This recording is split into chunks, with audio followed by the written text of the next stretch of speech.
nafsi, atas diriku.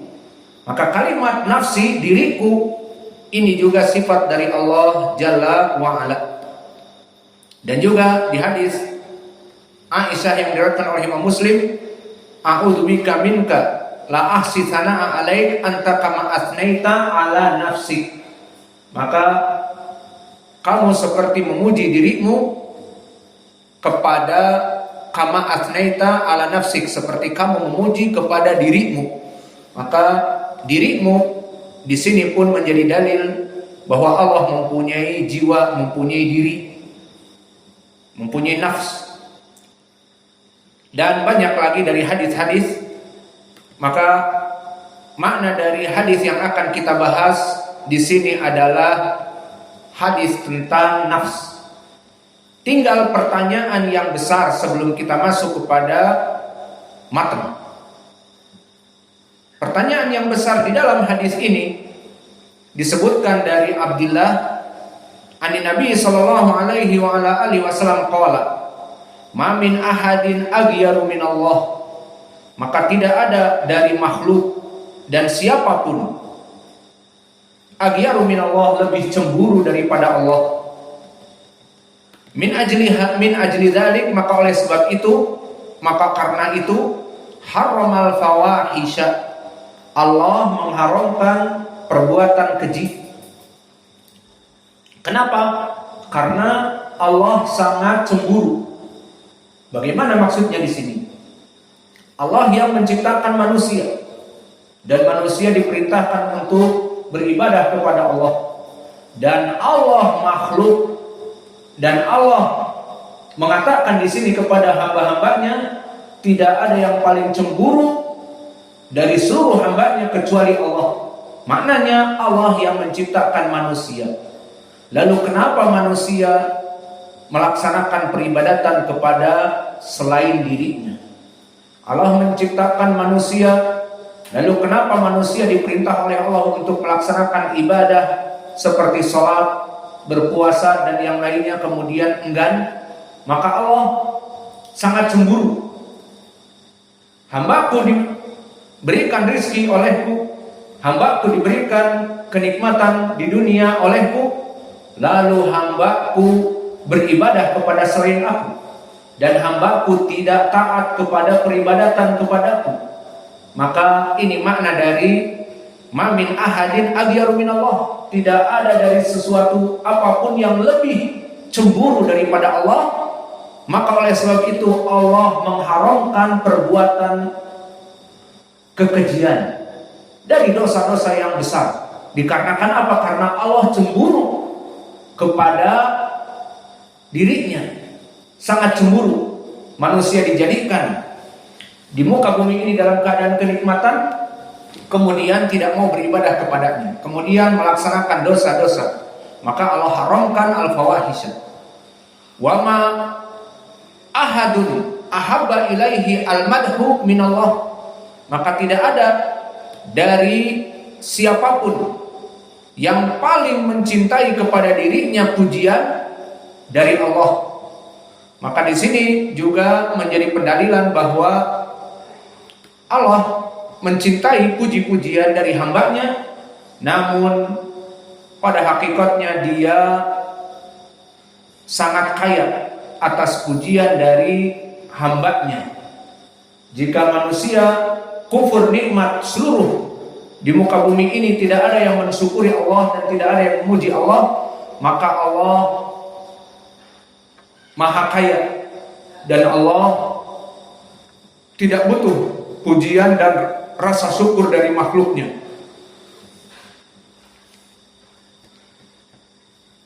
Maka ini makna dari hadis ini. Lalu pertanyaan yang besar tadi, mana di sini yang menjadi poin tentang pembahasan nafsuhu, jiwa Allah? Mana?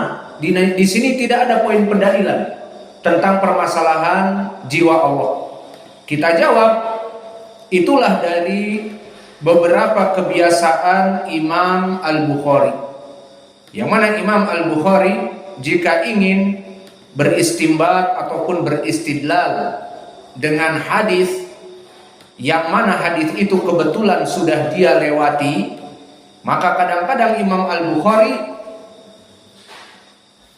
tidak menyebutkan poin pendalilan, tetapi maknanya poin pendalilan itu telah lewat di pelajaran yang terdahulu, di bab yang terdahulu.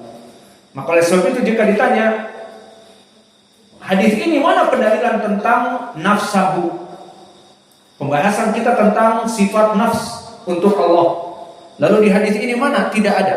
Jawabnya, hadis ini telah datang di bab yang lain sebelumnya, di pelajaran kitab tafsir yang sanadnya pun sama.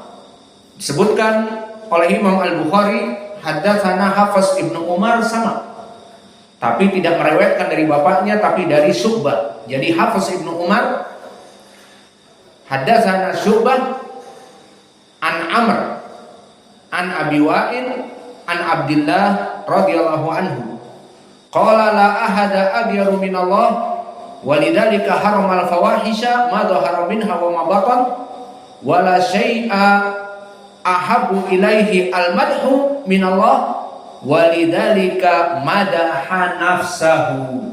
Aina syahid? Walidzalika madaha nafsahu, aina syahid? Kalimat nafsahu. Maka disinilah Imam Al-Bukhari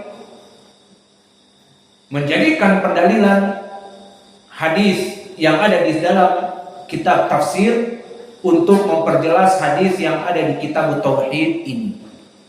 Maka di sini baru ketemu mana pendalilan nafsahu, walidzalika madaha nafsahu. Adapun di kitab tauhid disebutkan wa ma ahadun ahabbu ilaihi al-madhu min Allah, cukup seperti itu. Dan ini kebiasaan Imam Al-Bukhari. Maka diajak kita untuk berpikir dan diajak kita untuk CBSA, cara belajar siswa aktif, mencari mana wajah poin pendalilan dari Imam Al-Bukhari. Maka kesimpulannya barakallahu fikum, dari segi ilmu akidah dan ilmu tauhid, hadis ini memberikan faedah kepada kita. Dari ayat yang 2 di atas, di dalam bab disebutkan sifat an-nafs untuk Allah Jalla wa Ala, bahwa Allah itu mempunyai dirinya, mempunyai jiwa, dan jiwanya dan dirinya kembali kepada Allah Jalla wa Ala. Maka sekarang kita masuk kepada perawi sanad. Berkata Imam Al-Bukhari rahimahullahu taala, haddatsana Umar bin Hafsin ibni Giyas. Berkata Umar ibnu Hafiz ibnu Giyas. Maka Umar ibnu Hafiz ibnu Giyas, dia adalah An-Nakhai, dan dia dari gurunya Imam Al-Bukhari. Dan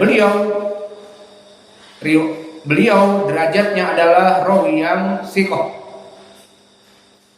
Disebutkan oleh Abu Zur'ah dan juga yang lainnya bahwa dia itu adalah Abu Zur'ah dan Abu Hatim Ar-Razian mengatakan thiqah, dan Imam Ahmad mengatakan saduq. Maka dia adalah rawi yang thiqah, dan tidak ada yang menurunkan dari derajat thiqah dari para ulama kecuali Ibnu Hibban, mengatakan rubama akhta. Dan Ibnu Hibban termasuk dari musyaddidin fi al-jarh. Bismillah.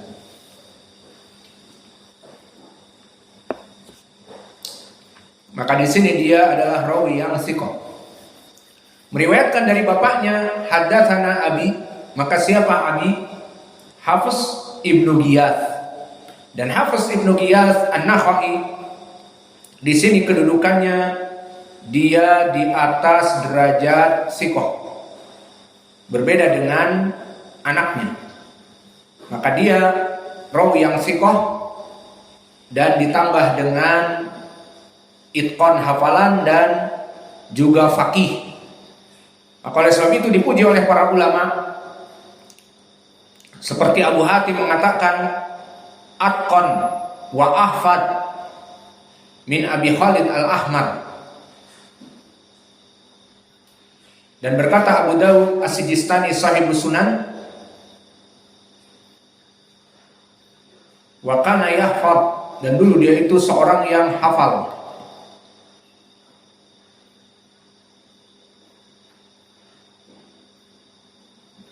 Dan Imam Ahmad memuji dia karena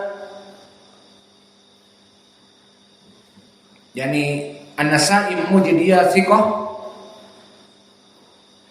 dan Imam Ahmad menyifatkan dia karena yudallis. Namun tidak semua orang yang disifatkan mudallis kemudian masuk kepada mudallis yang didhaifkan jika tidak mentasrih. Dia bisa jadi mudallis tetapi sedikit tadlisnya, sehingga tidak terhitung dengan rawi-rawi yang didhaifkan karena tidak mentasrih.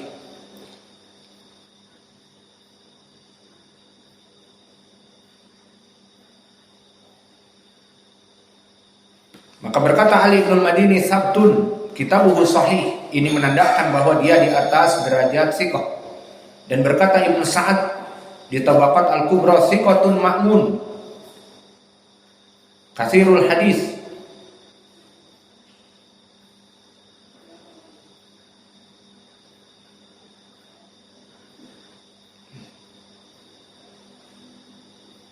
Dan dia dulu seorang qadhi. Dan Waqi' Ibnu Jarrah jika mempunyai permasalahan, dia mengatakan idhabu ila qadina fas'aluhu, maka pergilah kepada qadhi kita dan tanyakan kepada dia, kepada Hafiz Ibnu Ghiyath. Dan Ya'qub Ibnu Syaibah mengatakan siqatun sabtun, apalagi jika meriwayatkan dari kitabnya. Idza hadatsa min kitabihi wa yattaqi ba'da hifdhihi, maka siqatun sabtun. Kemudian berkata Hafiz, haddatsanal A'mash, maka Al-A'mash siapa? Sulaiman Ibnu Mihran. Yang mana Al-A'mash Sulaiman Ibnu Mihran di sini adalah rawi yang merupakan imam, siqatun hafidh. Allah memberikan keutamaan kepada orang ini Sulaiman Ibnu Mihran dua perkara. Perkara pertama, dari segi Al-Quran, kalamullah, dia number one, ahlul qiraah. Dan tentunya ahlu tajwid, menjadi rujukan dari Al-Quran.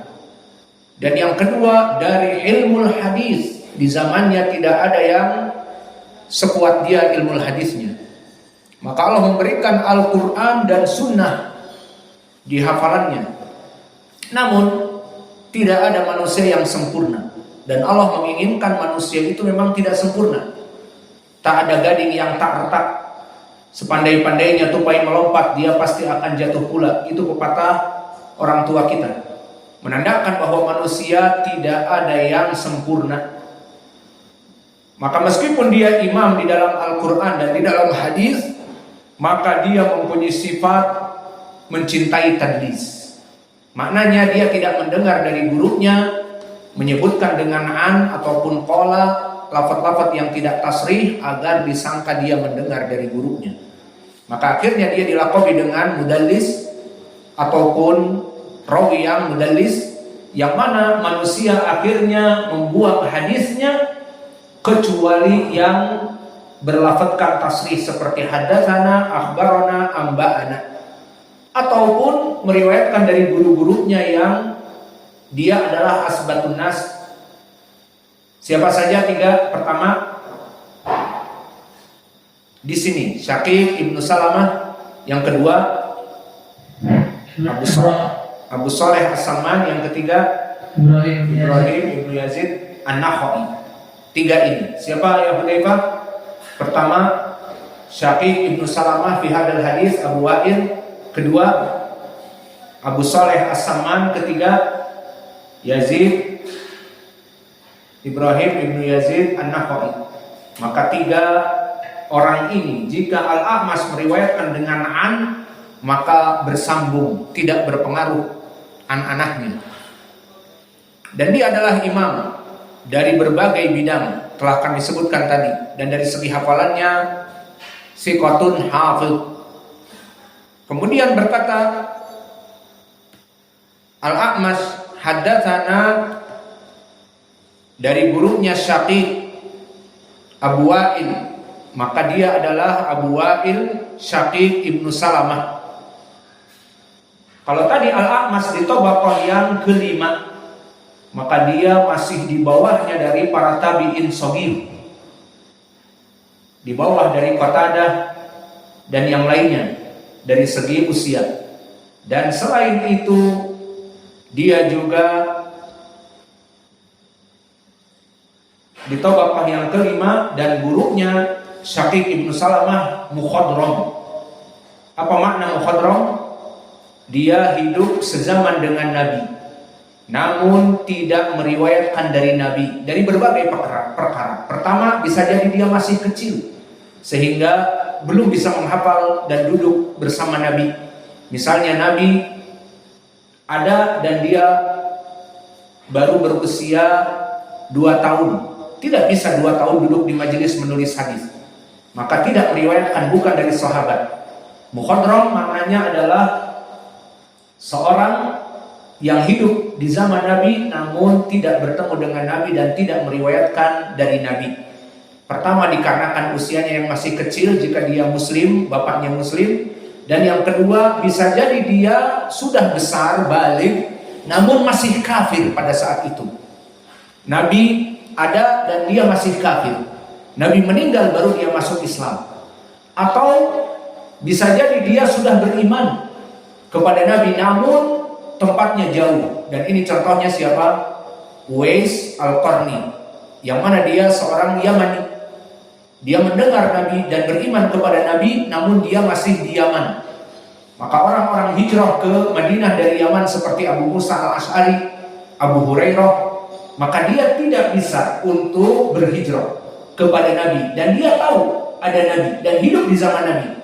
Maka Uwais Al-Qarni dihukumi dengan mukhadram, bukan sahabi, karena tidak duduk bersama Nabi.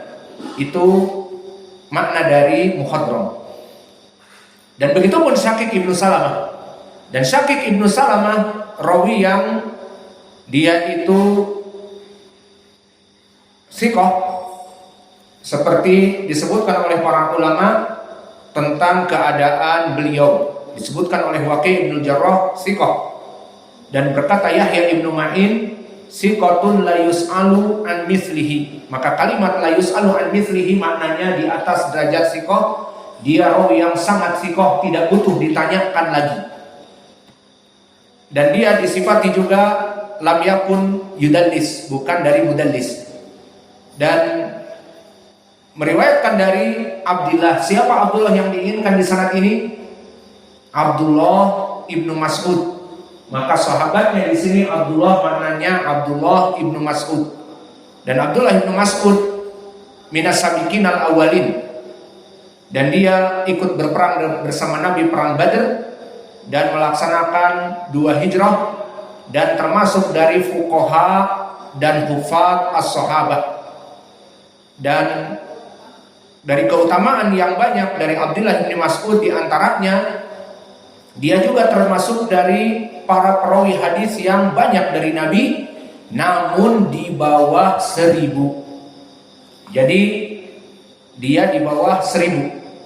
Maka periwayatan Ibnu Mas'ud dari Nabi masuk kepada jumlah 848 hadis.